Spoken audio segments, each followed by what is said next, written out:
Chisanga Malata is on here with a man who needs absolutely no introduction whatsoever. And it's quite fitting that I'm speaking to him on this day because, as you UK mixed martial arts fans know, June 4th/June 5th is forever etched in the history of mixed martial arts. The man, of course, I'm talking about is none other than Mr. Michael the Count Bisping. Mike, how are you doing? I am very well, sir. Thank you very much. Always a pleasure to talk to you. And 5 years ago today, feels like yesterday. I know, right? It does feel like yesterday. I remember. Unfortunately, I wasn't able to travel over to Los Angeles to cover that card. But so I was upstairs in my flat share at that moment in time. I was living with 6 other people, and I screamed at the top of my voice when when you landed the left hooks, and so you were responsible for keeping all my flatmates awake. So. Thank you very much. I like to think I was responsible for a lot of people staying up late over the years. So for that, I apologize, and maybe some sore heads the next day as well. I know certainly a lot of people stayed up late, and but thank you for everyone that did that. Well, we've got used to it, got accustomed to doing it, and we weren't going to not do it on the biggest fight of them all in the mixed martial arts history of the UK. So, Mike, we're here to discuss an evening with Michael Bisping, a tour that you're doing. I believe it's commencing in early October. Correct, yeah. I believe the first day is 4th of October. That's going to be in Dublin. Mm-hmm. Then we go over to London. Then it's Birmingham, Manchester, and Glasgow.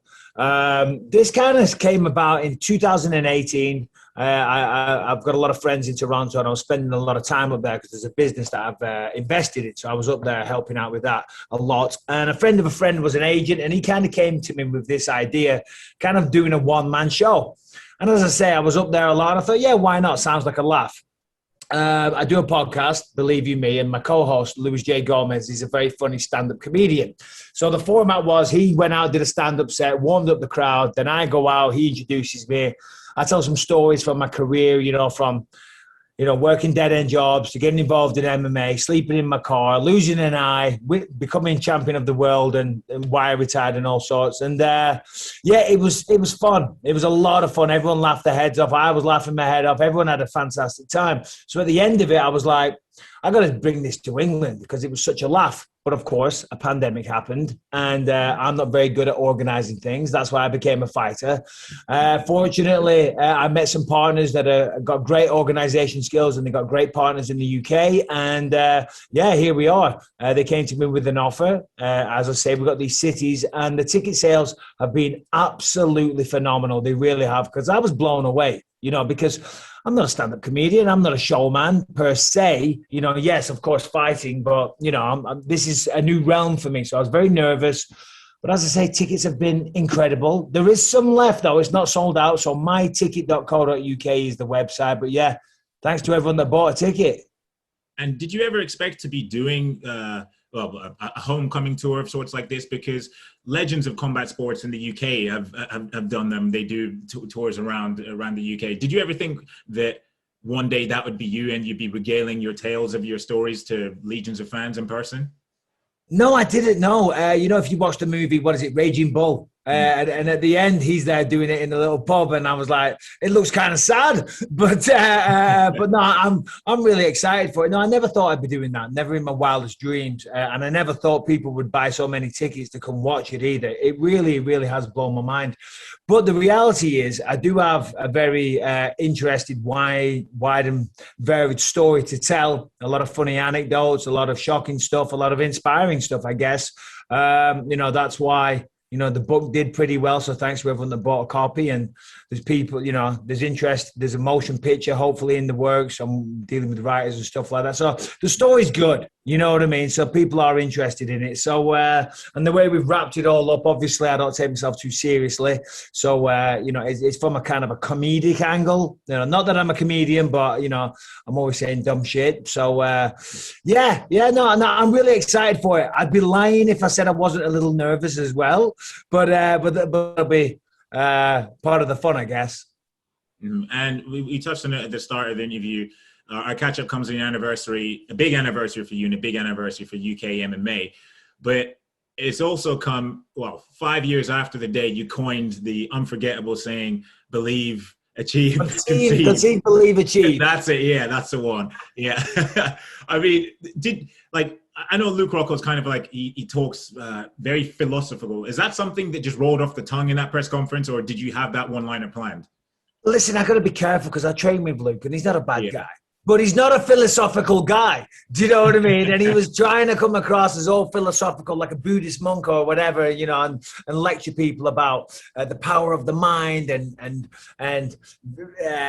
envisioning your success and things like that. And it just rolled off the tongue. I was like, he was going on. It was boring me. I was like, sounds like the worst self-help book you've ever read. Conceive, believe, achieve. The rest. And it got a good laugh. I even had Dana laughing his head off as well. And that's like the ultimate insult. And just rolled off the tongue. And then obviously a few days later, you did what nobody thought you'd be able to do on 17 days notice after training for a movie, no less as well. You landed that left hook and you turned the mixed martial arts world upside down to become middleweight champion. I mean, can you recall that feeling and what it was like after all the ups and downs that you've had, all the near steps to getting to the title shot, and then to be able to do it on short notice? Yeah. So I'll just give you a quick backstory if you don't mind. So obviously we fought before in 2014 in Sydney, and that didn't go my way. It finished me off. So I knew I could fight this guy and I knew I could beat this guy. And the reason he beat me in that first fight, I'm not taking anything away from his victory, well done to him. But when I arrived in Sydney, I had stitches over my good eye. Now, as we know now, the cat's out of the bag. I don't see out of this eye. But that was a very, very protected secret, you know what I mean? Hardly anybody knew that, and I was lying and cheating my way to the fights, But I got headbutted over my good eye, so I had stitches in my eye.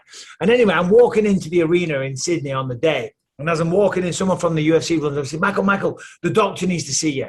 And I'll start panicking, thinking shit, because I'm always lying about my eye. I'm like, what is it? And she said, it's something to do with your eye. And I'm like, oh my God, I'm fucked. Here we go, the cat's out of the bag.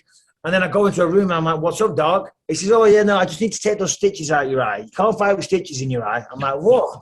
Dodged another bullet. Trust me, that was my life whilst I was fighting since my eye happened. I was always terrified.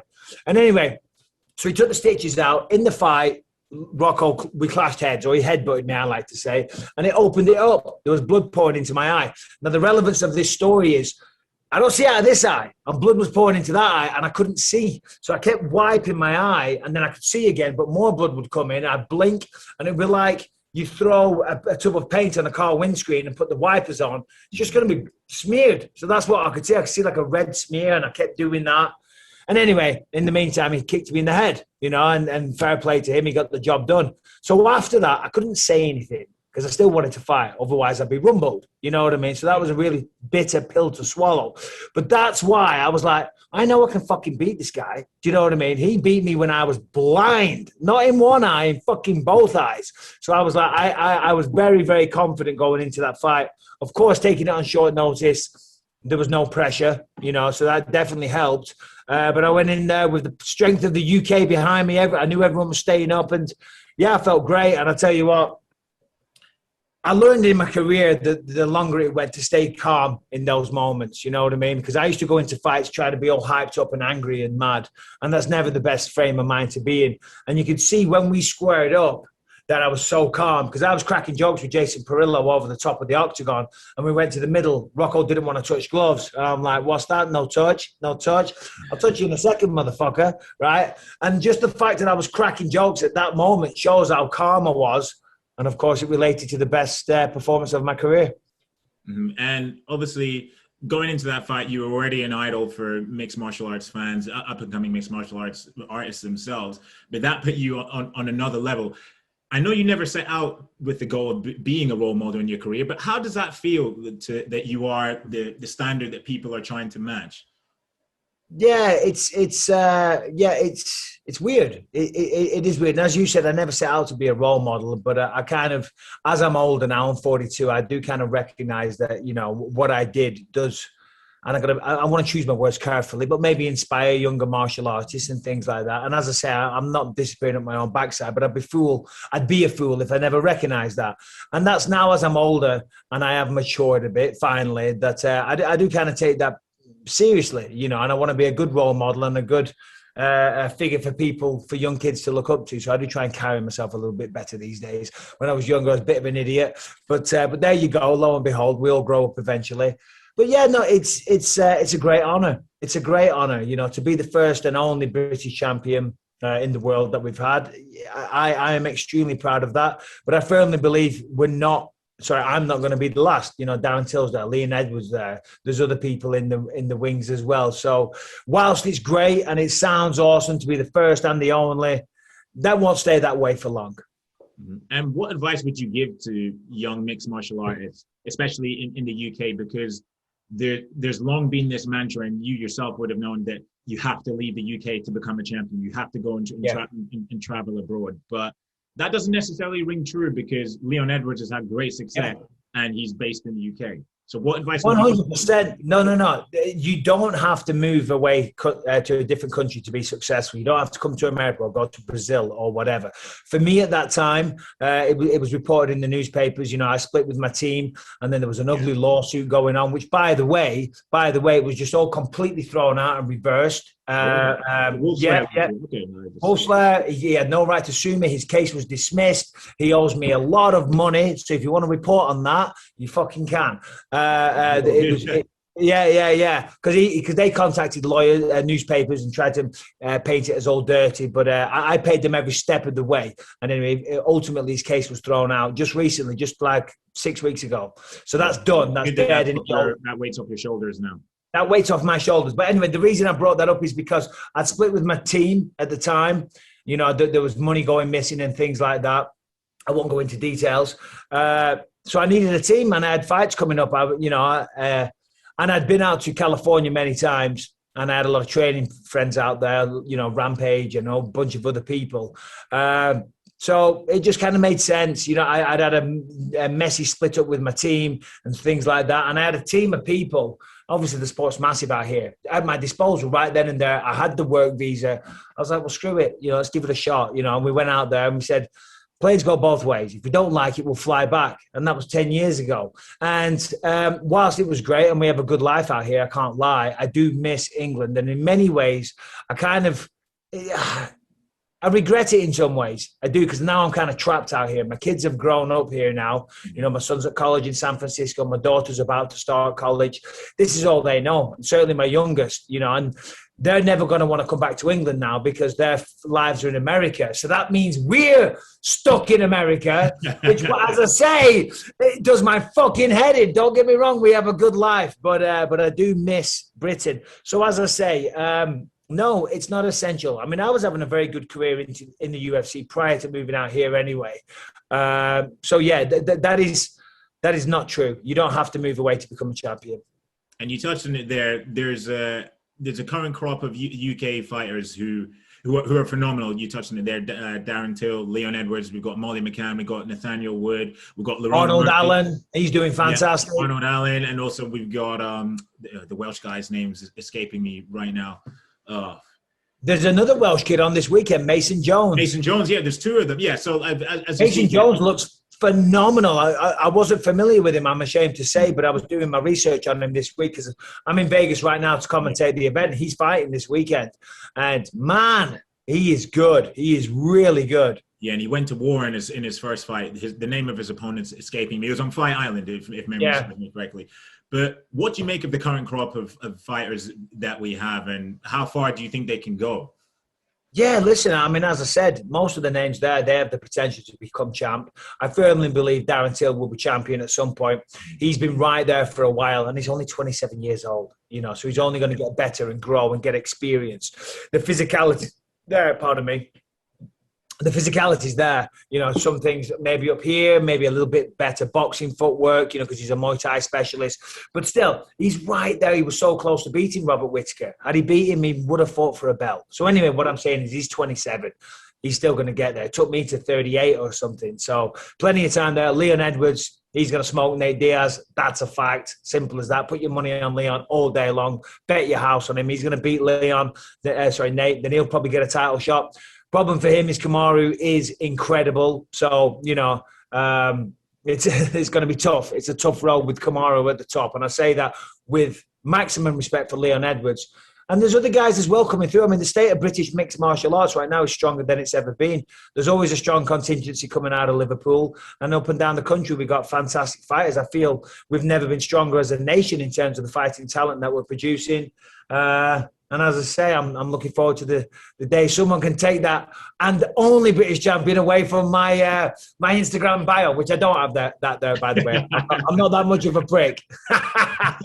And how has retirement been treating you?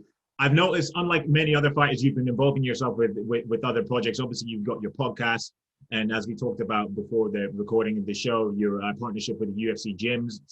If you want to speak about that now, let's talk about that. Yeah, thank you. So, listen, retirement's going great. I was always terrified of retiring. I mean, I left school at 16.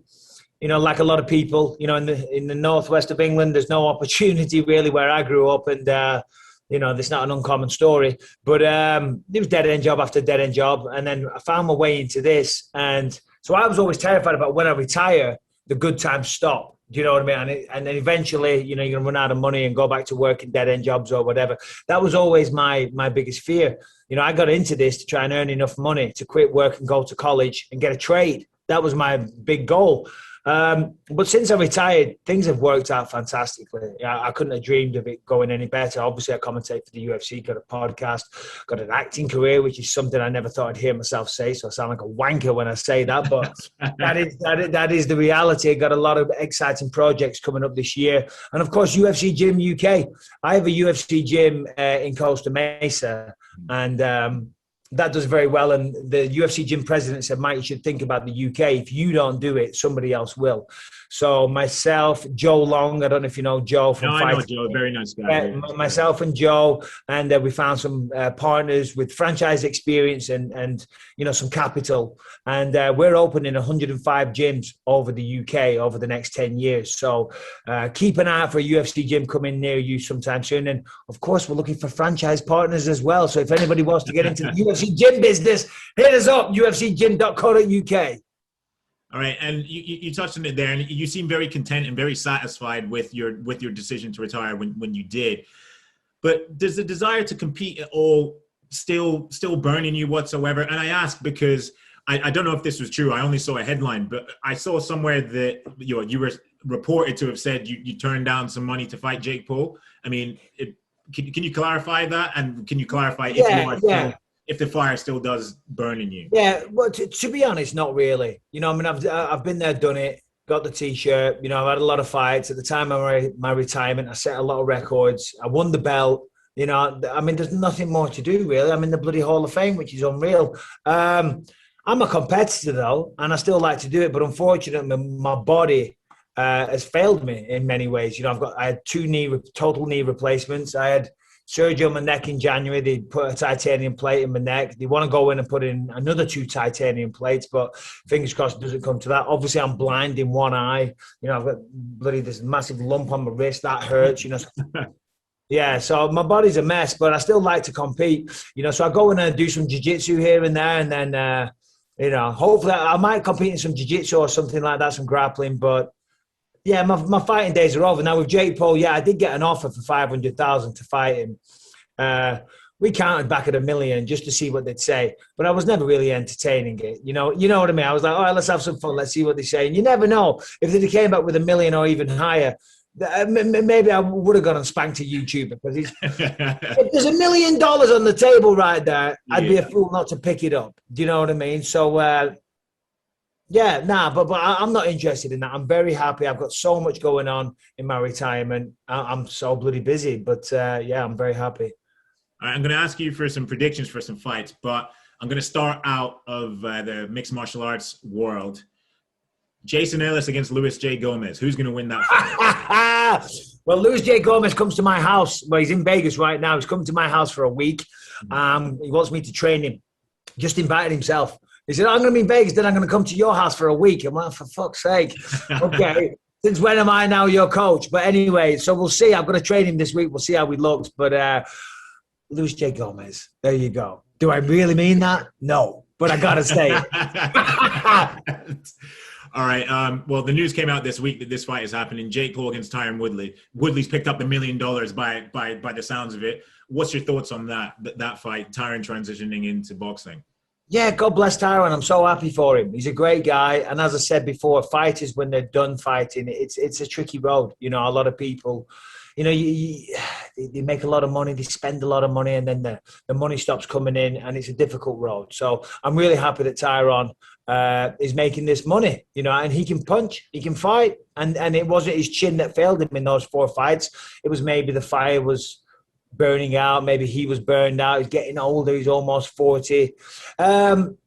It's a tough fight, I believe, for Tyron. You know, I think if you look at Jake Paul, he's a tall guy. You know, the man can box. You can see he can box, and he seems to have power as well. And he's young and he's hungry, you know. But it ain't going to be easy. Tyron Woodley's no mug. He's not walking the park for no one. And that right hand that he has is dynamite. And his left hook. And he gets a chance to reinvent himself here. So I've got to say Tyron Woodley. I can't go against my guy. A bit more reflection on your career. If there was one fighter, past or present, who you could have shared the octagon with, who would it be? Yeah, there's a lot over the years. You know, I always wanted to fight Rich Franklin. Because when I first got to the UFC, he was the champ, you know, and I was like, you know, and I was a big fan of Rich. He's a nice guy and he was a great fighter. So Rich Franklin was one of them, but that was mainly because he was the champ at the time. Anderson Silva, that was always the bucket list one for me, and I did that. I don't know, if I could do it all again, I'd love a rematch with Vitor Belfort, the prick. Love to fucking smash his head in, but... do you know what? No, there's no one really. You know, I mean, I'll be honest, that version of me, that fighter, it doesn't really exist anymore. I've calmed down so much over the last couple of years, you know, and yeah, that person, you know, like I sit there commentating fights and I look at them and I think, wow, these guys are crazy. Look at what they're doing. And then I think, wow, I used to do that. And then I look back. Sometimes, like an old fight of mine, I'll be flicking through the TV and it'll come on ESPN or whatever. So I watch it, and then afterwards, I'm always on the microphone calling, "I'm going to be the champ. I won the belt." Blah blah blah blah blah. And I think this guy's out of his fucking mind. What's he doing? He's got one eye. Where did that confidence come from? Where did that ignorance come from? So yeah, as I say, that version of me doesn't exist anymore. So I don't really think about fights anymore. All right, Mike, thank you very much for your time today. I really do appreciate it. Before you go, are there any plugs, any shout-outs that you want to give? I mean, not really. I mean, we talked about the gyms. We got the show in, obviously, and the podcast. Give that a shout-out, Believe in Me podcast. That's about it, mate. Yeah, just want to say thanks to everyone in the UK that always supported me and that still continue to support me to this day, and all the best to the next generation of MMA fighters coming up. All right, Mike, thank you very much for the time. I'll let you go. Take care and speak to you soon.